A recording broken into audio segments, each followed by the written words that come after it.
Ê, 3 giờ anh còn chưa ngủ. Tương tư về em biết bao nhiêu là cho đủ. Chả phải người âm phủ ngày ngủ đêm bay, nhưng mà giờ lúc nào anh cũng như là thằng trên mây. Ê, tóc em là suối, mắt em là hồ, nụ cười em là nắng để cho lòng này ngẩn ngơ. Chả phải là xuân diệu anh cũng biết làm thơ, vì giờ trong đầu anh toàn thương với nhớ.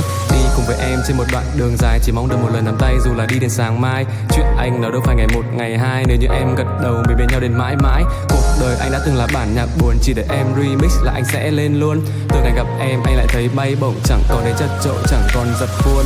Ê, 3 giờ anh còn chưa ngủ. Tương tư về em biết bao nhiêu là cho đủ. Chả phải người âm phủ ngày ngủ đêm bay, nhưng mà giờ lúc nào anh cũng như là thằng trên mây. Ê, tóc em là suối, mắt em là hồ, nụ cười em là nắng để cho lòng này ngẩn ngơ. Chả phải là xuân diệu anh cũng biết làm thơ, vì giờ trong đầu anh toàn thương với nhớ.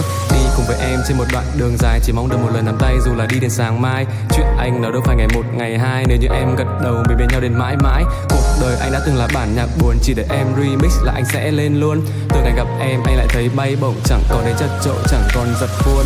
Ê, 3 giờ anh còn chưa ngủ. Tương tư về em biết bao nhiêu là cho đủ. Chả phải người âm phủ ngày ngủ đêm bay, nhưng mà giờ lúc nào anh cũng như là thằng trên mây. Ê, tóc em là suối, mắt em là hồ, nụ cười em là nắng để cho lòng này ngẩn ngơ. Chả phải là xuân diệu anh cũng biết làm thơ, vì giờ trong đầu anh toàn thương với nhớ. Đi cùng với em trên một đoạn đường dài, chỉ mong được một lần nắm tay dù là đi đến sáng mai. Chuyện anh nó đâu phải ngày một ngày hai, nếu như em gật đầu mình bên nhau đến mãi mãi. Cuộc đời anh đã từng là bản nhạc buồn, chỉ để em remix là anh sẽ lên luôn. Từ ngày gặp em anh lại thấy bay bổng, chẳng còn đến chật chội, chẳng còn giật khuôn. Ê, 3 giờ anh còn chưa ngủ. Tương tư về em biết bao nhiêu là cho đủ. Chả phải người âm phủ ngày ngủ đêm bay, nhưng mà giờ lúc nào anh cũng như là thằng trên mây. Ê, tóc em là suối, mắt em là hồ, nụ cười em là nắng để cho lòng này ngẩn ngơ. Chả phải là xuân diệu anh cũng biết làm thơ, vì giờ trong đầu anh toàn thương với nhớ. Đi cùng với em trên một đoạn đường dài, chỉ mong được một lần nắm tay dù là đi đến sáng mai. Chuyện anh nó đâu phải ngày một ngày hai, nếu như em gật đầu mình bên nhau đến mãi mãi. Cuộc đời anh đã từng là bản nhạc buồn, chỉ để em remix là anh sẽ lên luôn. Từ ngày gặp em anh lại thấy bay bổng, chẳng còn đến chật chội, chẳng còn giật khuôn.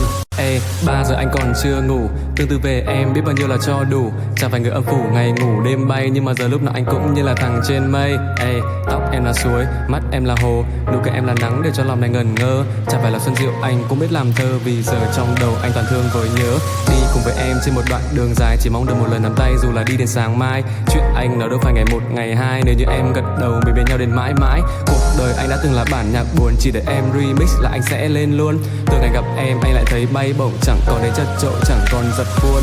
Ê, 3 giờ anh còn chưa ngủ. Tương tư về em biết bao nhiêu là cho đủ. Chả phải người âm phủ ngày ngủ đêm bay, nhưng mà giờ lúc nào anh cũng như là thằng trên mây. Ê, tóc em là suối, mắt em là hồ, nụ cười em là nắng để cho lòng này ngẩn ngơ. Chả phải là xuân diệu anh cũng biết làm thơ, vì giờ trong đầu anh toàn thương với nhớ.